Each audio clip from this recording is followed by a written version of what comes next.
All right, it is the 8th of April. The year is 2024. This is a Monday. Welcome to the Spotlight tonight. Supposed to be with Ian Kitani, but I'm standing in for him. He's not feeling well today. Listen, tonight we have so much lined up for you, from stories making headlines across the country that has to do with the fake fertilizer. We'll be telling you exactly what President William RUTO is saying as far as that is concerned. Also, on obstetric violence in Kenya, there is a report that says 94% of women do not report these particular cases, and 83% of women have faced obstetric violence in their lifetime. I'll be giving you details of this particular story and more here on the Spotlight. Start engaging us on our socials. That is at Amoy Brian on X at Lookuptv. The hashtag we're using tonight is the Spotlight.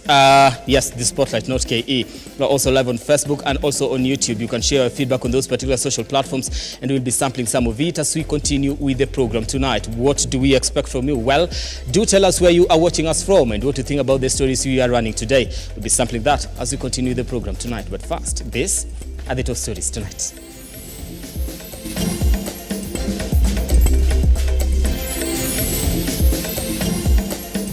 On the Spotlight tonight, give me more time. Agriculture CS Linturi asks Parliament for more time to provide all the documents needed in the ongoing fake fertilizer probe, as President William RUTO vows legal action against those supplying fake fertilizer. Also tonight, the Senate County Public Accounts Committee directs Inspector General of Police Japheth Koome to compel Nairobi Governor Johnson Sakaja to appear before the committee within 14 days after the governor failed to appear on Monday. And off the hook, disc jockey Joseph Mwenda alias DJ Joe Mfalme has been released from remand in the ongoing murder case of DCI officer Felix Kelian.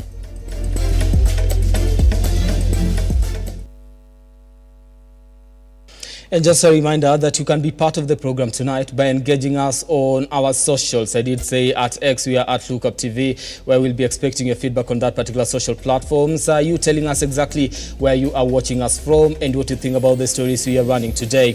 We are also live on Facebook and on YouTube. And it is a live engagement where we expect you to send your feedback, telling us exactly what you think about the stories we are running today. We'll be sampling some of it as we continue with the program tonight. Our sign language interpreter tonight is Angel Lois. This is the Spotlight, and we begin tonight. Agriculture Cabinet Secretary, that is Linturi, has asked Parliament for more time to furnish lawmakers with all the documents needed in the ongoing probe into the fake fertilizer distributed in Kenya and under the disguise of government subsidized fertilizer. Now, Linturi, who appeared before the National Assembly Departmental Committee on Agriculture and Livestock on Monday, pointed out that he had not submitted crucial documents needed in the investigation. Ian Kitani opens our bulletin tonight. As thousands of farmers across the country continue to lament over the fake fertilizer with the planting season on the horizon, Agriculture CS Linturi found himself in an unfamiliar territory when he appeared before the National Assembly Agriculture Committee. When you look at these questions, there is nothing like a question on fake fertilizer. So I cannot answer questions which are not being asked. With a lot of respect, there is nothing. So unless if you really wanted me to mention about that story, which I can't because I don't know what you really wanted to interrogate through this question. But if we were to really say this is a conversation between the ministry and a team that gives us support, you want us to share openly because we mean well for our people, it becomes very easy. With the legislators demanding answers over the availability of fake fertilizer at the NCPB, the embattled CS was forced to ask for more time to furnish the committee with the necessary documents regarding the saga. You will not ask for indulgence for tomorrow, but for Wednesday, yeah, for Wednesday. So that because I was out of the country for the whole of last week, now I've come this morning from Meru directly to this meeting. So I'm also at times very late in trying to check the annexes. So if I missed out, this is an internal issue that I will have to deal with. But please, I would beg to be given time to supply you with the necessary material that is not what is alleged to be annexed, which is not. because there's nothing, Chairman, to hide. Linturi, however, refuted allegations that the subsidized fertilizer was part of the fake fertilizer distributed to farmers. The truth of the matter is that the farmers have had a lot of confidence with this program, and the program has been very, very successful. This is not fertilizer under my subsidy program. We have, however, been able to find that out of that contract, commercial contract that was done, a company that was allowed to sell through our distribution network decided to make something that was different. His appearance before the committee was not short of drama, with a section of legislators displeased with how the CS has been handling the matter. We can only see a former shelf of him. You see what he has done? He has just gone the civil servant way. He's answered our questions one by one. Even the PS is not here. We're almost falling asleep. There is nothing much that the CS is telling us. So, Chair, my request is this: can we get serious?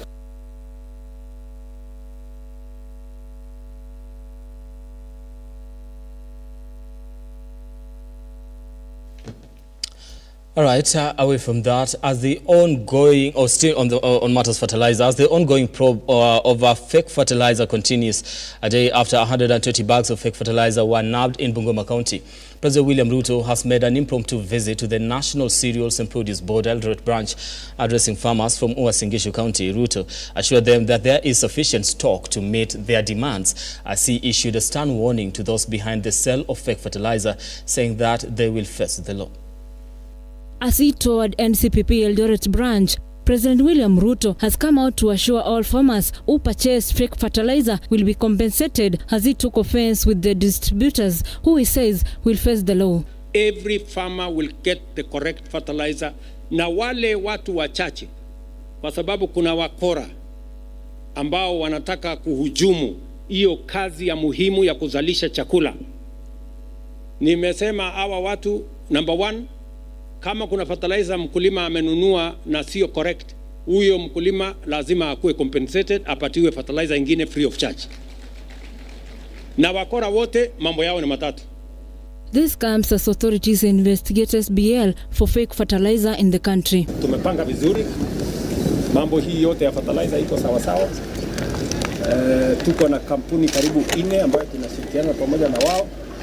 Kuna kampuni moja iko na kasoro kidogo, lakini tunarekebisha. President Ruto has however said he is satisfied with the ongoing distribution of fertilizers, noting that the process must be accelerated on account of increased rains across the country. He assured farmers across the country that there is sufficient stock to meet their demand.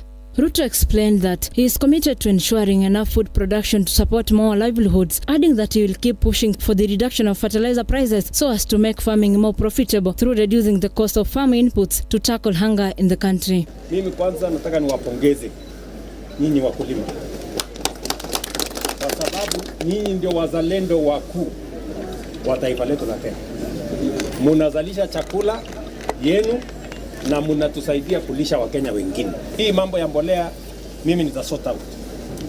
Mbolea hiyo ilikuwa inaiswa 6,000, saa hii si mnalipa hapa 2,500. Ama namna gani? Na mnajua Mungu pia ametubarikia. Si tumepata mvua jameni. Si tunashukuru Mungu. The president advised farmers to broaden their range of crop production through taking advantage of affordable fertilizer, noting that it is possible to turn farming into a lucrative venture. Na pia hii kilimo tunataka kutumia kuendesha viwanda yetu. Vijana wapate kazi na pia tufanye export. Sio mahindi peke yake tunalimia hii mbolea. Tunalimia mahindi, tunatumia kwa ngano, tunatumia kwa miwa, kuinua ile uzalishaji ama productivity ya kilimo. Maureen Bosire, Lookuptv. Right, thank you so much, Maureen Bosire, for that particular piece. Away from that, nominated Senator Gloria Oroba is now calling on EACC and the DCI to probe corruption allegations at the Unclaimed Financial Assets Authority. Oroba, who was speaking to the media on Monday, says the authority has been mad with unscrupulous activities, calling on the disbandment of the board, which she says terminated the contract of employees who had raised concerns on the matters. Manager, finance. Unclaimed Financial Assets Authority is under fire after nominated Senator Gloria Roba lifted the lead on what could be described as corruption at the authority that is supposed to be safeguarding assets that have not been claimed. The nominated senator now wants EACC and the DCI to investigate the matter as she called on the president to disband the UFA board, saying it is a scourge of corruption. So I'm calling upon EACC to ensure that that file that was there regarding this 10 billion and this money that is being looted to really push. But I'm also calling upon the CEO of UFA. First of all, I think he should step down so that this matter can be investigated. As you can see now, him being there is only to ensure that those who are doing their work innocently and diligently are now being punished because they have refused to participate in the corruption that is there. And for the board to be disbanded. I think the president needs to disband this board because it's just it's a matter of time. Oroba now says a statement was read before the Senate seeking the Finance Committee to probe the discrepancies of funds remitted that amount to 10 billion shillings, a statement that led to the termination of 2 employees at UFA. These offices, the ICT, Finance and Audit, actually rejected that report. And since then, there has been an issue because they were trying to say that there is so much more money that should have been collected, but only a certain amount was remitted to UFA. Now, these are some of the allegations that I wanted UFA to come and talk to Senate and literally tell us, where is this 10 billion? Where has it gone? Immediately that statement of mine, I read it in the floor of the House. Then you can see the head of ICT and the head of finance, they have been fired. And they have given no reasons whatsoever as to why they are not renewing the contracts of these 2 individuals. But it is very clear and outright that the amount of looting that is happening in UFA is, first of all, crazy, because this 10 billion is the one that we can see black and white on paper. She has further called for the reinstarting of the 2 employees whose contract was not renewed, saying they are paying the price for not engaging in illegal dealings, which is unfair. We require to look into the laws of how Unclaimed Financial Assets Authority is. Because it cannot be, first of all, that all 80% of the staff members are actually on contract. And there is no term limit, but it means that if, for instance, a situation like this where the head of ICT and the head of finance is doing their job, when they clearly are not interested in participating in the corrupt dealings by the board or the individuals who are there, then their contracts are not renewed. So we need to look into how to safeguard the positions of these staff members, because they're dealing with very, very sensitive matters. And these are matters where, as you can see, just the way the thing has been set up, you can be let go of. They just say, we are not going to renew your contract, and there is no explanation. It is just, you know, they try to say that you're not performing, but really it is because you are not interested in playing ball and being corrupt with these matters. So, in her statement to the Senate, the senator wanted the Finance Committee to establish 8 issues, among them the current status of the funds remitted in the past 5 years, investigate discrepancies regarding unremitted funds amounting to 10 billion shillings, establish why UFA incurred expenses of over 500 million shillings for substandard audit services, now state how the audit firms in question were selected and procured, and also the role of management in the supervision of the audit. Brian Amwai, Lookuptv. Away from that, the Senate County Public Accounts Committee (CPAC) has directed Inspector General of Police Japheth Koome to compel Nairobi Governor Johnson Sakaja to appear before the committee within 14 days after the governor failed to appear on Monday. Now, CPAC has put on notice Governor Johnson Sakaja for failing to honor various invitations and summons from the House. Now, on Monday, Sakaja failed to appear before CPAC to respond to audit queries. The committee wants Sakaja to explain how 76 billion Kenya shillings was used in 4 subsequent financial years from 2019 to 2023. Further, Senate is contemplating of invoking Chapter 226 of Public Finance Management Act, recommending Treasury CS to stop further allocation to Nairobi County Government until Sakaja explains how his executive utilized 76 billion Kenya shillings. Wants to compel Governor Sakaja to appear before this committee and to respond to the Auditor General's report on the theft of 76 billion. Because an adverse opinion simply means that. It means that the Auditor General cannot confirm that that money was put to good use. Nairobi Senator Edwin Sifuna said, if Senate does not stamp its authority, they will be doing a disservice to the people of Nairobi. In November last year, Senate Roads and Housing Committee slapped Sakaja with a fine of 500 Kenya shillings for failing to avail himself to shed light on the progress of regeneration projects across city estates. Sakaja has also been accused of working around the clock to block any investigations and imminent prosecutions awaiting him. So, when he appears, he must appear with his detailed responses. We don't want stories here. We don't want him to come with just with a boarding pass and then he goes away. He definitely must come with a boarding pass to confirm that he had traveled. He definitely must justify why that travel was more important than defending 76 billion. But he definitely also must go into the details of that report. So, Clerk, let's look for a date within the 14 days. Minimum 14 days to allow. Last week, Embakasi East lawmaker Babu Owino exposed Sakaja over theft of public funds, including 30 billion Kenya shillings, which was withdrawn to compensate Embakasi gas explosion victims that did not go to intended beneficiaries. What we expect of governors is for them to rise to the high calling of their offices. According to the report seen by Lookuptv, the Office of Auditor General reported of another whopping 2.2 billion Kenya shillings, which was paid to ghost workers, while 226 million Kenya shillings was withdrawn from salary accounts and paid to 40 fictitious accounts. It is fair to say that over 95% of the governors appear before this committee very faithfully. We only have a few problems with a few governors, especially those that have receive very huge budgets. We have a small problem with not a small problem, a very big problem in Nairobi. Sakaja has been given 40 days ultimatum to appear before the Senate Public Accounts Committee to answer the Auditor General's questions regarding the misappropriation of 76 billion Kenya shillings. Aaron Kinyamasio, Lookuptv.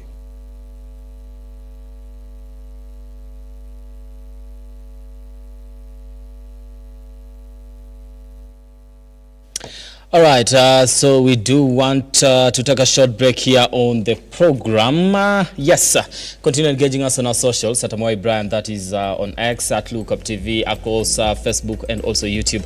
Tell us where you are watching us from, and you'll be sampling your feedback as we continue the program tonight. We take a break.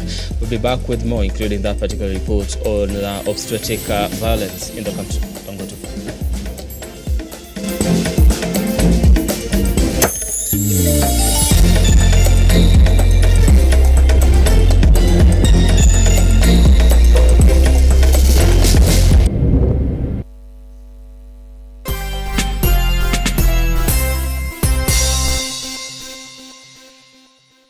Kazi ya maji haikuangi rahisi. Saa zingine deliveries ni mingi na natembea safari ndefu na chupa za maji. Wakati ingine nachelewa kufikishia customer anakasirika hadi anakataa kunilipa. Huwa inanishukishia morale ya job sana. Lakini tangu nishinde hii tuk na tatu, deliveries zimekuwa kibao, teke na rahisi. Hadi customer ananiongezea za macho. Kazi yangu imejipa mbaya. Kila Jumapili unaweza vuna hadi $500,000 ama tuk ndani ya Tatua Bonanza Live na zawadi zinginezo. Vuna chapa leo na Tatua 3. Ingia kwa M-Pesa paybill number 150 account, weka namba zako 3 za bahati, fuatiza na neno Look. Amount ni shilingi 10 hadi shilingi 1,000. Over 18s only. Gaming can be addictive. Play responsibly. BCLB number 000898.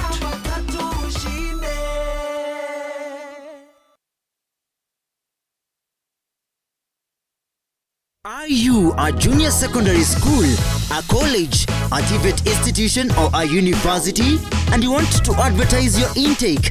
Book now and advertise with us today on both Lookuptv and all our digital platforms. Call us today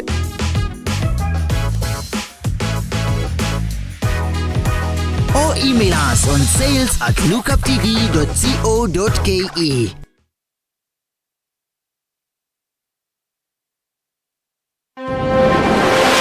Come, let us show you place spot to build your dream home in Baraka Garden, situated just 5.4 kilometers from Blue Post Junction along the Thika Gatura Road. Place finest with secure gated community, Majina Stima Eco on-site, Usitans na stories za title deeds ziko ready. Plus, flexible payment plans and financing options. Pay 30% and clear the rest in installments. Get in touch, twende site visit.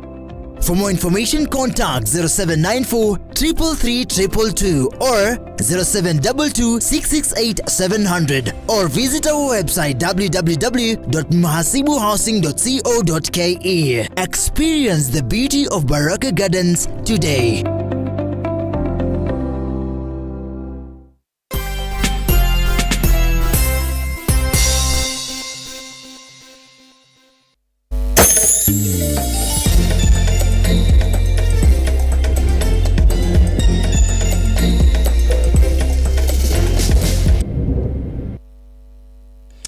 All right, thank you for staying with us. Now to the corridors of justice. Now, disc jockey Joseph Mwenda alias DJ John Falme has been released from remand in the ongoing murder case of Directorate of Criminal Investigations officer Felix Kelian. Now, in a ruling on Monday, the court stated that Mwenda and 5 co-accused, including 3 police officers, shall be made state witnesses. Now, the other co-accused are Eric Kariuki Gedhua, Simon Wambugu Wanjiru, Hadija Abdi Wakom, Sami Cheruiyot Rotich, and Agnes Kerubo. Now, the Director of Public Prosecution, in a letter dated 5th of April, directed that Alan Ochieng, who was one of the accused in the assault of Kelian, which is alleged to have caused his death, will now be charged with murder.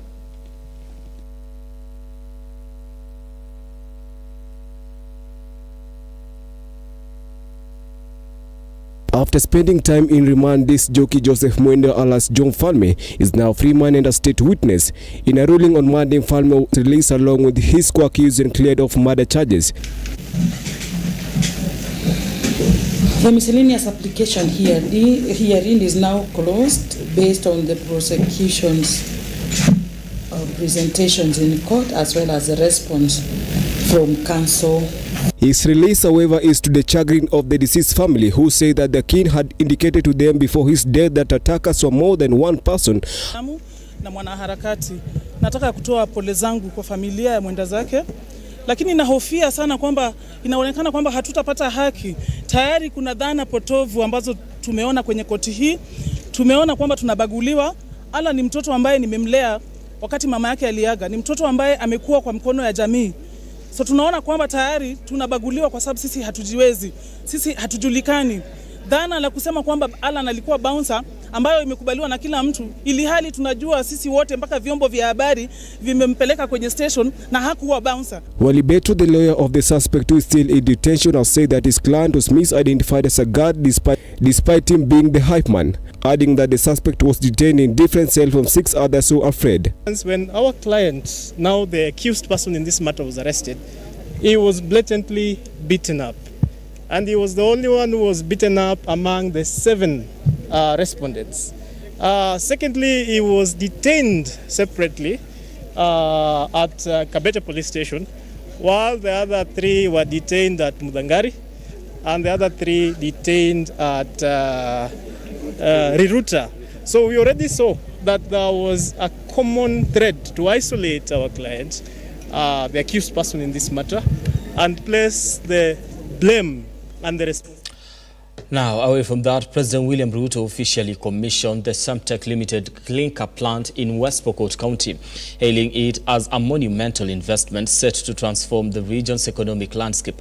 Now, speaking at the ceremony, President RUTO underscored the significant impact of the $45 billion investment on the local community, emphasizing its potential to catalyze development and also bring prosperity. Ladies and gentlemen, there is absolutely no justification for us to import clinker when we have manufacturing capacity, when we have the raw material. There is nothing that we are going to import to make this clinker here. And if there is any import, it is less than 10%. So this is clinker manufactured in Kenya. And I am firm and determined to make sure that we grow our manufacturing in Kenya. For the last almost 6 years, manufacturing in Kenya has come down from 9% of GDP to 7.2%. Our plan is to take it to 20% of GDP, and it will not go there through miracles, it will go there through investments like what Guru and others are doing in Kenya. Hii West Pokot ni county ya mining. Na vile mnajua, tayari tumepatiana kandarasi ya factory ya mining ya Flospa. Tumepata mwegezaji ataweka pale bilioni 4.5. Pata mwegezaji mwingine ambaye atatupatia mambo ya gold, ile Guru alisema. Kakamega kwa huyu ndugu yangu mheshimiwa Shinali. Pale tuko na bilioni 5.8 kujenga gold refinery pale Kakamega. Vile vile tunajenga kiwanda ingine kule Vihiga ya granite. Tumepata mwegezaji ya shilingi bilioni 2.5, na ni kwa sababu tumekubaliana kama taifa ya kwamba lazima tupange vile tutazalisha mali. That this factory will change the perception of Pokot. The Pokot people are hardworking. Pokot people needs the opportunity. We have also not left behind in the environment. This project, when we also put the waste heat recovery so that no dust or no heat goes into the environment. We will make 9 megawatt power here. Total power we produce in Kenya today is 69 megawatt from our waste heat recovery, including the plant which you inaugurated immediately after the election in Samburu, where we have our own 60 megawatt power from the waste heat. Now, Kenyan mothers are being subjected to gross violation of their rights while seeking maternal care in healthcare institutions. This is according to a survey conducted by Nguvu Collective. Now, according to the survey, 94% of the victims did not report the abuse for fear of their experience being trivialized. The search for maternal care has proven to be an uphill task for most Kenyan women. A time when they are bringing a life to the world, the reality of the process and abuse they are subjected to leaves them with trauma. A survey done by Nguvu Collective on obstetric violence in Kenya reveals traumatized voices of OBV survivors. According to the survey, which was conducted across 27 counties, 94% of women choose not to report their OBV experiences, citing a lack of confidence in the system's responsiveness. 83% of women have encountered some form of OBV, with 68% experiencing egregious human rights violation. 46% of these women who had experienced OBV were between 25 and 34 years of age. The various forms of obstetric violence that emerged through the survey were: under psychological and emotional abuse, there was disregard of needs and pain, verbal abuse and humiliation, dehumanizing and rude treatment and discrimination.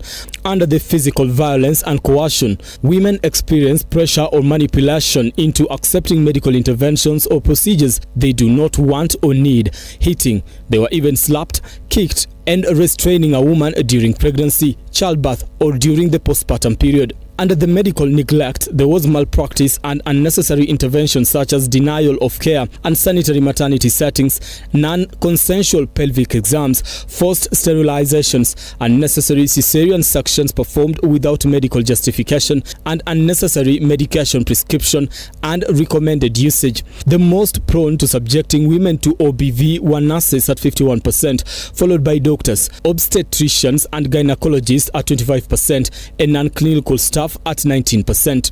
The survey also revealed that 9% of the reported OBV incidents resulted in infant death, while 13% had a long-term negative impact on the child's health and development. Meanwhile, 21% of OBV incidents affected both the mother and the child's health and development in the long term. Githunguri, Member of Parliament, that is Gathoni wa Mushomba, has tried to change this narrative of silence by tabling a proposal for a national policy to address OBV since last year. it is yet to be approved by Parliament. Brian Amuai, Lookuptv, Nairobi. Now, Interior and National Administration Principal Secretary Dr. Raymond Omolo says police are working round the clock to apprehend those operating unlicensed petroleum products. Now, speaking during the session on combating illicit trade of petroleum sector as a key catalyst in government's bottom-up economic transformative agenda, Omolo noted that the contributions of petroleum and gas industry thus need to clean up the sector from illegal. Omolo actually did say that government is putting concerted efforts to combat illicit LPG products, just the same efforts doing in second-generation alcohol by revoking licenses. Monitoring and surveillance of the supply chain to help in early detection of illicit activities. I want to urge the players in the sector to take advantage of the existing infrastructure of the National Government Administration officers as coordinators of regular inspections and surveillance exercises at the county levels owing to their reach. So the ministry has a presence up to the lowest level, and my plea is that let's take advantage of this network to support in our efforts to just clean up the sector. At the county level, I know there is an interaction that must happen with the county government, but then we have the county commissioners who actually are the chairs of the Security and Intelligence Committee, and they also chair a number of other government programs, being the government's representatives at those lower levels. Number two is that there is need to update and strengthen the legal frameworks to impose stricter penalties on those involved in the illicit trade. So, of course, we need to look at the regulations, the ones that are not out there, that needs to be out. It's important that we fast track that process. At times, it's very easy within the government cycle for people to report that the regulations have been submitted to the AG's office. But I don't think that that is enough. There must be a very deliberate attempt on the side of our officers to have proper conversations with the officers at the Attorney General's office.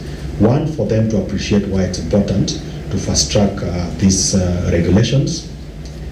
And then number two, even engagement beyond the AG's office is important. We must have engagement Now, parents residing in Mwea constituency in Kirinyaga County are advocating for an increase in the national government's budget allocation for bursaries to accommodate the rising number of financially disadvantaged students in the area, expressing concerns over the overwhelming demand for bursary assistance. Now, the residents of Mwea are now pushing for the division of the constituency, citing its notably larger population compared to other constituencies in Kirinyaga County.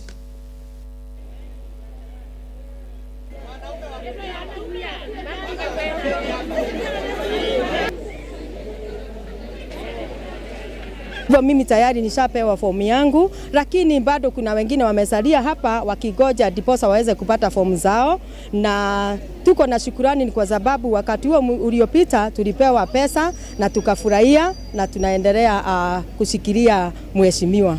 Tunapatiwa, kwa maoni yangu haitoshi, ni kwa sababu saa hii malipo ya mashule ya college ya university bado imesonga, inaendelea kupanda. Kwa hivyo hata sisi vile tulipewa hiyo 7,000 tunatarajia ya kwamba this time tungepewa at least kiasi kubwa kulingana na vile ekonomia ya nchi yetu inaendelea kuwa. Naomba ya kwamba our MP Mary Maingi amejaribu sana, amefanya juhudi sana, lakini fedha ambazo wanapewa ni kidogo kiasi ya kwamba haifikii kila mwananchi wa Mwea, kwa sababu Mwea it is subdivided, it is big, ni large, iko na Mwea West na Mwea East. Mwea iweze kusubdividiwa, kukuwe na Mwea East na Mwea West, ndiposa kila mbunge aweze kuwa anapata fedha ambazo zitaweza kutimizika ama kufikia kila Mkenya ama kila mwananchi ambaye anaishi Mwea constituency. Kuna activity ya kupatiana forms za bursary, na leo tunaona watu wametokea vizuri, na kulingana na matarajio yetu tulikuwa tunaona kama tutapatia watu 4,000 wale wako boarding school na 1,500 wale wako college na watu 2,000 wale wako university. There are so many needed people in our area, na ndio tu naomba serikali tuongezee pesa. All right, 35 minutes past the hour. We are due for our second break here on the Spotlight. We'll be back in a few with more stories, including sports.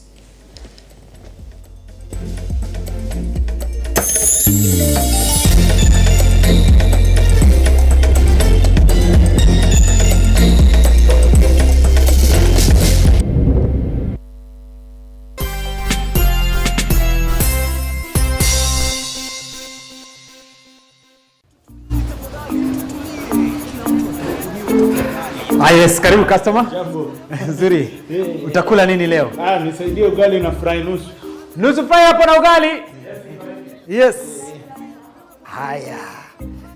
Wewe, nani amekuitisha hii yote? Hapana, tulia customer. Hapana, mimi sitaitisha hii yote. Huku ukiitisha tunakuongezea bonus juu yake. Kwa hivyo hii ni bonus.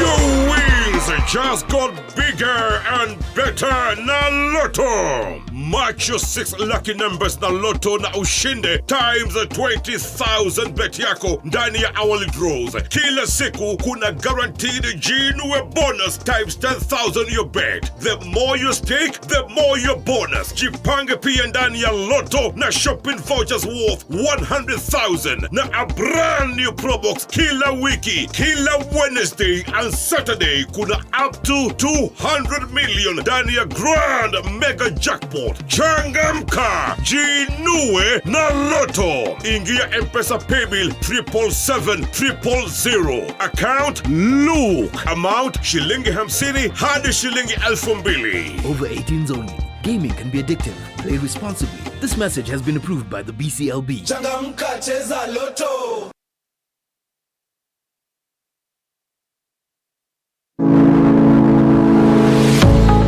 University of Nairobi is a distinguished institution of higher learning dedicated to nurturing your intellectual curiosity and pushing the boundaries of knowledge. From state-of-the-art laboratories to modern libraries equipped with the latest resources, we provide you with the tools you need to succeed. Choose from a wide range of programs designed to prepare you for challenges of tomorrow's world. Whether in STEM, humanities, business, or the arts, our strong industry connections and career service support will help you translate your education into meaningful career opportunities upon graduation. Join a vibrant community of scholars from around the world, fostering cultural exchange, collaboration, and lifelong friendships. Book your space now for September intakes. Log in to https://www.uonbi.ac.ke for a wide range of courses to choose from. You can also contact +254 020 491 0000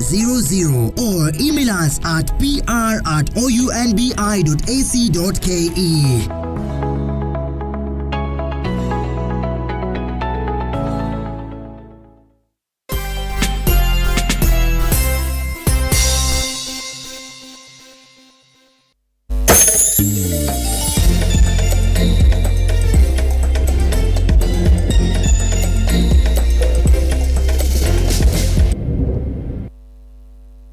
All right, thank you so much for staying with us here on the Spotlight. Let's continue with the news tonight. Now, a bitter row is brewing between salt farms and residents living along the salt belt over what the community termed as using their signatures to fight their legal tussles with the government.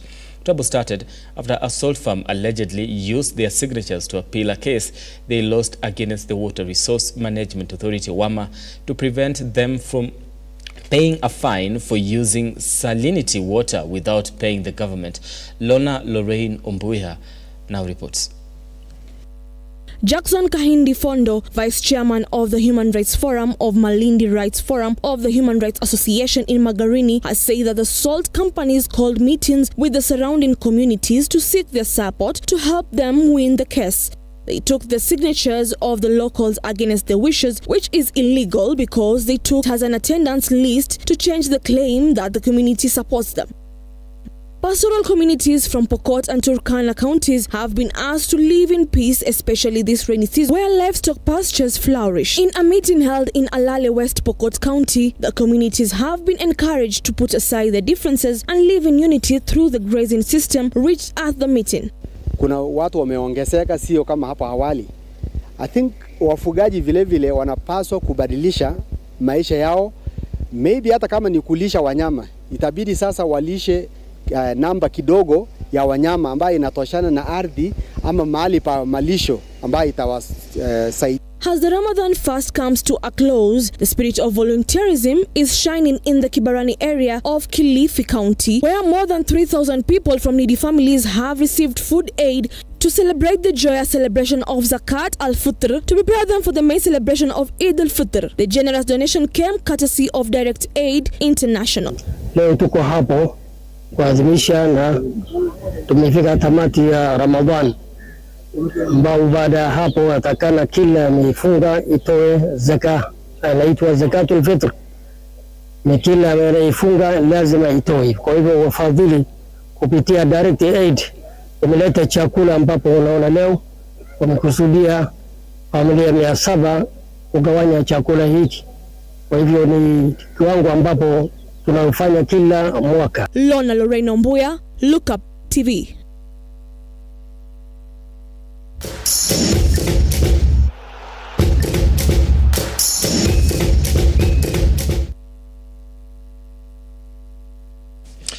All right, let's get sporty tonight. The Kenya Football Welfare Association has vowed to support the youth and especially the girl child in nurturing talent and benefiting from it economically. James Situma, the president of KEFWE, alluded to this during the celebration to mark the International Day of Sports for Development and Peace that took place at the MTG grounds in Kilifi County. He also stated that football can be used to prevent the youth from vices such as early marriage, pregnancies, and crime.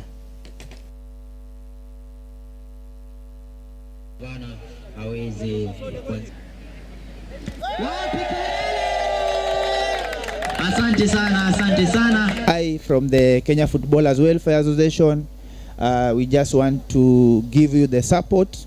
We also support the women. Wanajua huwa tunafanya some of the programs together.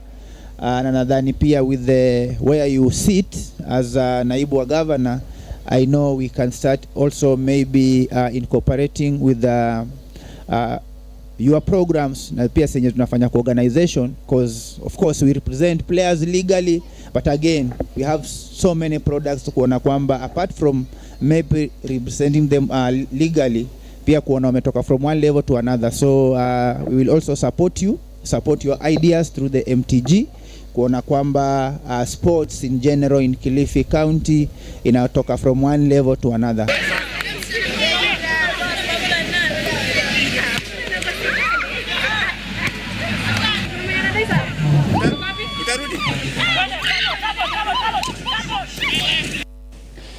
All right, now Jacob Mandela, a grade 5 pupil, now aims to win a gold medal at the national chess competition after emerging the winner in the regional tournament. Now Mandela has already won 8 medals after being in the game for 4 years. The youngster, who is coached by Peter Maina, says chess has helped him improve in mathematics in school.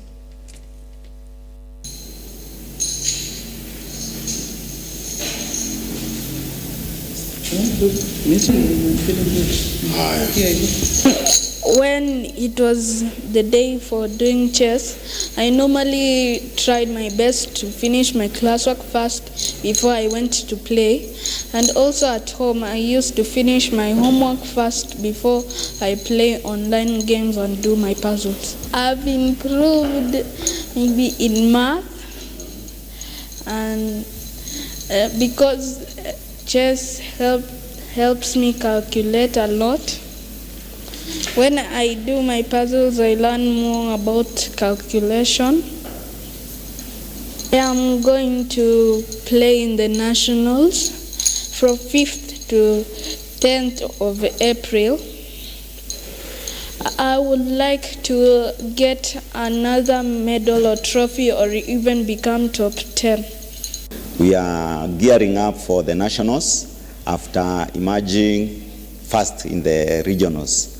He was number 1, position 1, garnered gold in the regionals, and now we are really working very hard for the nationals. Our aim this year is to achieve the title for the national champion under 12 boy. So this is the thing about chess. You see, it is a board game, a game that requires you to think through and make the right choice. And sometimes when we play the game, we actually get to relate that to life, the life that we live, because every piece that you get to move, then there's always somebody making a better move to counter that particular move you made. So just like in life, it also teaches you patience. Things don't come easy. So if you want to win, what are you willing to sacrifice? Which piece are you willing to play? And it always has a consequence. So away from that, the Swahili Port Hub men's and women's team were crowned winners at the Red Bull Half Court Championship held in Mombasa. Now the two winners will now battle it out with other winning teams from various counties in the national tournament, which will be from 6th June 2023, with the winner representing the country in the international championship, which will be held in New York, United States from October.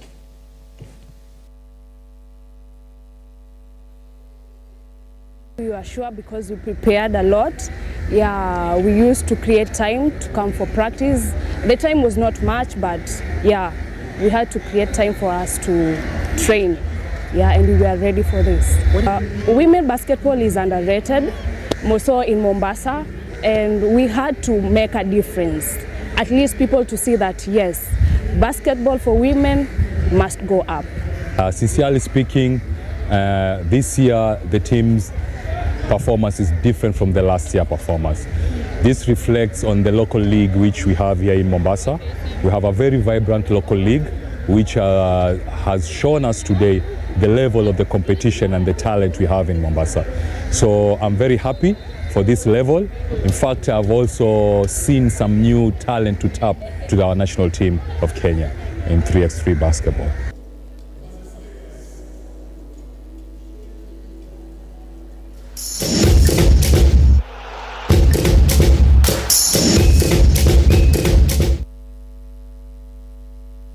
All right, 47 minutes past the hour, just 30 minutes short of 10 p.m. We've come to the end of our program tonight here on Lookuptv. This has been the Spotlight. My name is Brian Amwa. It is always a pleasure and an honor to bring you up to date with the news making headlines across the country. Tonight I was sitting in for Ian Keitani, and I hope that he feels better and he will be back with you this coming Wednesday on The Inside. As for me, I do want to say good night and God bless you, and let's do this again tomorrow on The Bottom Line. Remember to take care of yourselves and keep safe. Bye.